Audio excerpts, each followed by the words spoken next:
why do they just lie to you? Why do they keep like glamorizing it?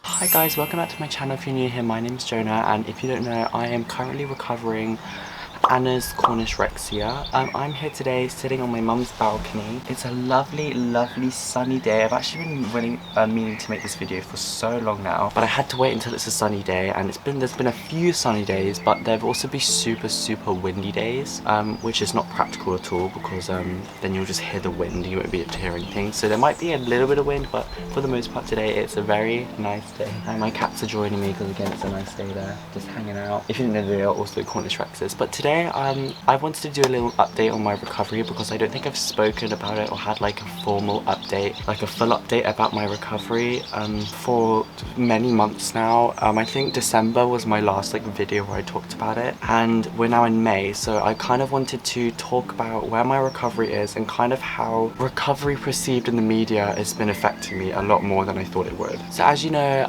well, if you don't know, I am currently in school still. It's currently May, so of course I'm still in school. But if you don't know, I basically left school in October, and then I did a video in January-ish, I think it was in January, where I actually returned for the first time. And I said I was going to, it was just a vlog about how I was returning back to school. And since then things have been sorry, there's a plane.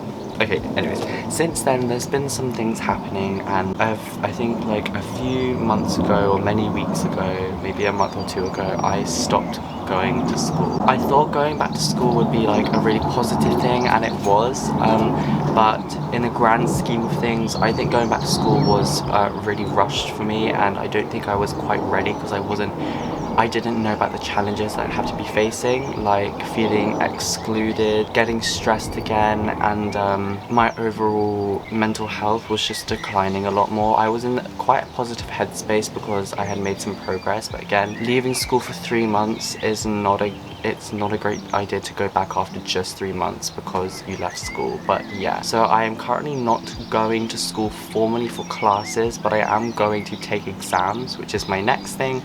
I am in my GCSE period. I'm in year 11, and I have dropped a bunch of subjects. I've been back and forth. I was doing like I think 11, now I'm doing 4, but originally I was doing science. Now I'm not doing science, so the only subjects I'm doing now are maths and English, drama and ICT, because ICT number 1, I'm really good at ICT. It's one of my strongest subjects.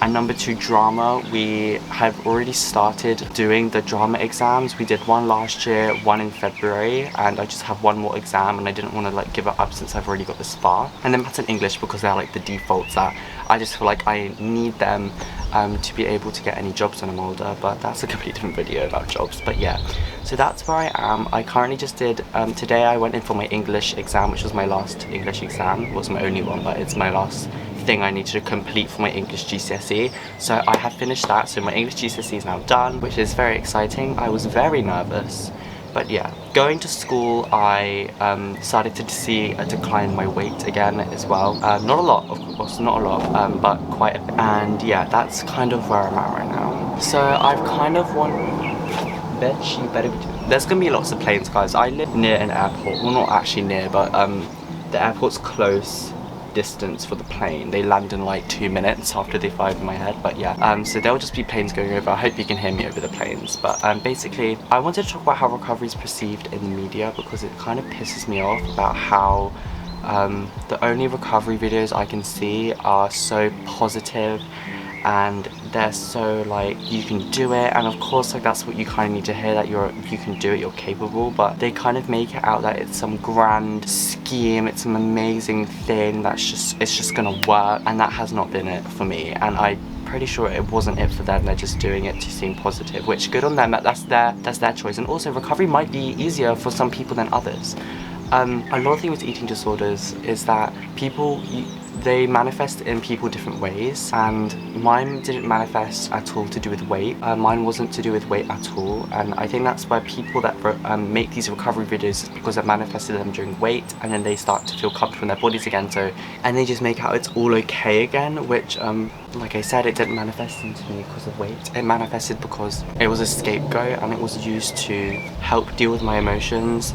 I haven't been diagnosed with like anxiety or depression or anything like that, but I do struggle with being anxious, and I do struggle with anxiety, and I do struggle with like dark thoughts, obviously. But yeah, so I've always kind of struggled with that since really like when I like turned 10. I've been struggling with that since age 10. Yeah, I've been struggling since like 10. I had a lot of separation anxiety. Oh, actually I have been diagnosed with that. What am I talking about? I got diagnosed with separation anxiety, but that's like a whole different story. So the anxiety and the feeling sad and feeling quite depressed, it kind of fed into how my eating disorder manifested into me. It was used to suppress my emotions. It was a plaster on a wound.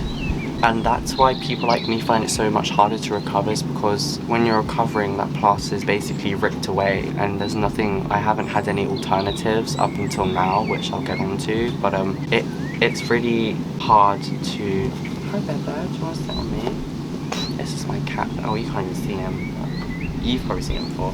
But it manifests like that. That's what it's for me. So for me, it wasn't so much the weight. Of course the weight, it turns into weight, because obviously when your weight gets lower, it means that your illness is working.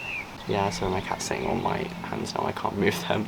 But yeah, that's what happened to me. And that's why it's been so hard for me to get into the recovery headspace, because I still feel like, even now, 8 months into recovery, I still feel like I need my destructive behaviors to help me deal with my emotions.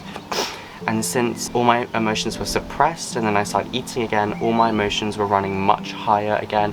I was feeling so much more anxious. That's another reason why I don't go to school still. I'm super anxious, super sad, and having these anxious feelings constantly in your brain is obviously very hard. It's very tiring, it's very draining. When you're anxious constantly, anxiety leads to weight loss, because, you know, I don't actually know why, but yeah. So that's obviously not a good plan for someone that's trying to get their weight back up. I think I'm very, very, very close to a healthy weight. Apparently I'm still under. I don't think I am personally. I think that I am very healthy now, and my brain is healthier. But it's just been such a struggle to try, and I just think the reality of recovery is that it's really stressful, and it's not as amazing as they perceive it to be. It's so much harder than I thought. Every day is a battle. I've gotten recently, because it's been really bad quite recently, I'm feeling a little bit better, so that's why I made this video. But for the past few weeks, I've been getting into a lot of fights with my parents. I've been, I guess, relapsing in a way.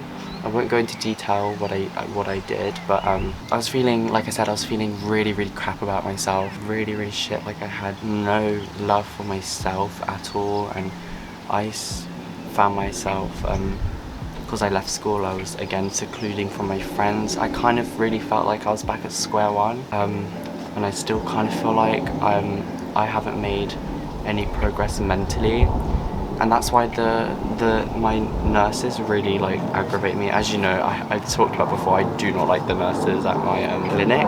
I'd say they do have my best interests at heart. Obviously that's their job to like help me recover, but again, I still feel like they only care about the physical side of it. Like I think last Tuesday I went for an evaluation with a GP to get on meds, which is my next point, I guess. I have been put on medication. Obviously a low dose, because you start with a low dose, but it takes a few weeks to kind of kick in, so I've only been on it for a week. I don't feel any different really. I just know that I'm taking them. Yeah, it's an antidepressant to help me with my emotions, and just give me, instead of having such ups and downs, just give me more of like a leveled emotion, which is always really helpful. Again, it's still been quite hard, and like I spoke about, the strain on my family's relationships I got into a really bad fight with my mum, and that actually caused me to leave the house, and I taking her for a walk, and then like it got really ugly, and I was telling her that I'm giving up and I'm not doing this anymore, and she was getting stressed, I was getting stressed. Like, so obviously we've talked things out since. It was last week, but yeah, anyways, back at the GP appointment, I had really low expectations, like always, because I hate being it, but I thought going to that GP appointment would be me talking about my feelings and where my brain's at, but it really wasn't. Like, at the end of the day, I don't know how the topic of conversation turned back into physical health, which is like weight and stuff, and it really made me so angry that we were just constantly talking about weight. They tell you that it's not all about the weight, don't see yourself as numbers, but they treat you like you're just numbers at this point. They treat you like you're a percentile, they treat you like that. That's how I feel. And they tell you that calories aren't the issue, you shouldn't rely on calories. But then they talk about how much calories I'm taking, and they put me on more calories. They give me shakes with a lot of calories in it, and it was just so draining that I literally just had a meltdown. Not a meltdown, that sounds like I scream and punch the air. I didn't, I just started crying, that's it really. And it's just not like sobbing or like screaming, just kind of tears rolling down my face kind of stuff. Like it was so overwhelming. I kind of felt like everyone was talking at once and the room was going super muffled. I had the GP, the nurse, my mum and dad and me. It was like a lot to take in at one time. So that was it really. And I think recovery in the media is, I feel like there needs to be more people that are real. People can be real with you, but again, my channel's a bit different from a lot of channels I've seen, because first of all, I'm a boy. I haven't seen any channels talk about anorexia in a boy. I mean, I've seen one, but he's not recovering. He's like an active one. That's really it. I haven't seen any YouTube channels on a boy recovering anorexia, and that's not me being like, oh, let's jump at the first opportunity to make myself famous. It's like, it's real. Like, I saw a boy the other day in clinic, and it was his first time. You could tell his mum didn't know what to write down at the desk. And he looked quite sick, not gonna lie. And it's the first boy I've seen in my 8 months of being in recovery. It's one boy I've seen.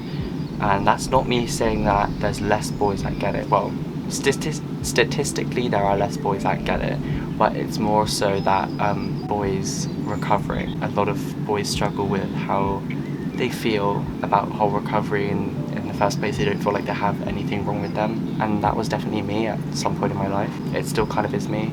Sometimes the eating disorder tells me that nothing is wrong with me, I should go back to it.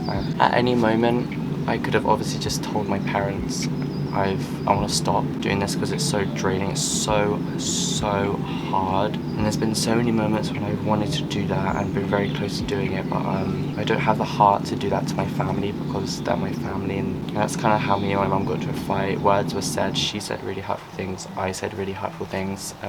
Like I said, we talked it out, but yeah, this is all normal. Well, normal for me at least. Like, they always say it's a marathon, not a sprint, and it is. It's been 8 months. I've made such small I've made it, in the grand scheme of things, I made small progress, but obviously I made like a lot of progress. But at the end of the day, that's just kind of where I'm at. I think I'm going to, I think a big thing as well is that it's stopping me from accomplishing things. Like, obviously I'm at the stage where I'm not actively starving myself, so my brain is much healthier, thinking more clearly. Even if I get anxious and like depressed and stuff, like, that's different though. But what I'm talking about is, like, I want to hang out with my friends. My 16th is coming up. My birthday's on the 1st of July, putting it on calendars. But it's on the 1st of July and my birthday is round the corner. It's under 2 months and it's my 16th. I actually have a joke that my mum got mad at me, but then started laughing. Instead of my sweet 16th, it's my sugar-free 16th. Your boy doesn't love sugar at the moment. On my 16th, I'm 16, my friends are already 16, and I wanted to invite them round. I still am going to invite them round, I hope. Mia, Gian, if you're watching this, do you want to come round on the 1st? It's on a Saturday. I know Mia's seeing Blackpink the day after, and Gian, you're going on holiday obviously, so hopefully we can do something then, because that'd really be special to me if we could hang out on my actual birthday instead of before it, because it won't feel as special. But on my 16th, yeah, I'm like any 16-year-old when it's their 16th, like, things change when you're 16. Like, you can legally drink alcohol at a restaurant. I don't go to restaurants and I don't drink. There's a part of me that wants to be a teenager again and have those experiences and drink. I know this sounds really cringe, but I don't think I'd be able to drink alcohol because, again, alcohol is calories. I just feel like I'm really stopping myself from progressing and being a teenager, and it sucks, but I can't do anything about it. Like, I'm not gonna sit here and say that I'm gonna go for reaching for my goals, and I'm gonna go have a drink, and I'm gonna go to a restaurant, because I'm not. Like, I'm not gonna lie to you guys, I'm not doing any of that. And I can't go to a restaurant with my friends, even though that's what I would love to do, but I just can't fathom going to a restaurant. I met up with them on Monday and I didn't like get anything because I couldn't. Being around people, it's like your voice starts screaming at you again because you're around people. Yeah, so birthdays are very food orientated. Food is in everything. Like, my mum's half Taiwanese, that makes me a quarter. So, and her mum's obviously full, and like the Asian culture, food is very much a celebratory thing. You celebrate with food a lot in Asian culture. Basically what I'm trying to say is, even though my family is obviously not full Asian, food's always been quite a celebratory thing. Like on birthdays, we'd always pick a restaurant that the birthday person, that whether that be my brother, he picks it, or my mum when it's hers, or my dad's when it's his. But we can't do that this year, obviously, because I have issues. I have been thinking about maybe taking a baby step and having a treat that I have been avoiding up until now, and I was thinking ice cream. Last year my mum got me an ice cream cake, which was just layers. It was like a dome, and there were layers of different ice cream in the middle. It was like vanilla and chocolate, and then like sorbets on the end. It was very tasty, but I haven't had ice cream since I got ill, so maybe I could have that cake again. Maybe that's like a baby step to getting a little bit more involved. So I'm just trying to figure things out and take it days at a time. Uploads won't be as frequent because I have a bunch of revision to do, but the end of June is when my last exams are, so I should be finished by then, and then I probably won't be going back to school. But yeah, that's where I'm at. Sorry this video didn't really make much sense, but I just wanted to be a little bit real with you guys and give you another update. That's where I am right now. On this channel I do talk about the bad stuff that happens, because that's kind of what I'm documenting, but you will also see good memories. Like, I've made gingerbread houses with my friends, I've done like hauls, like my past 2 videos have been like Melanie Martinez related. Like, I do whatever I want. Some of it will be eating disorder, some of it will be like whatever I want. Thank you guys so much for watching. I hope you enjoyed. Please feel free to subscribe, that will really help me out, and make sure to subscribe if you want to be notified whenever I upload videos like these kind of videos, because I know this is more directed to a recovery channel, which is I'm fine with. That's kind of what the whole point of the channel was at first. But yeah, I love you guys so much. I hope you're doing well. Stay safe, stay sanitized. I just got transported to 2020. Oh my god, that was actually kind of scary. You're amazing. And Bebe says, what do you say, Bebe? Do you say good night? Oh, he loves the sun. He gets sunburned. Okay. Bye guys. I love you so much.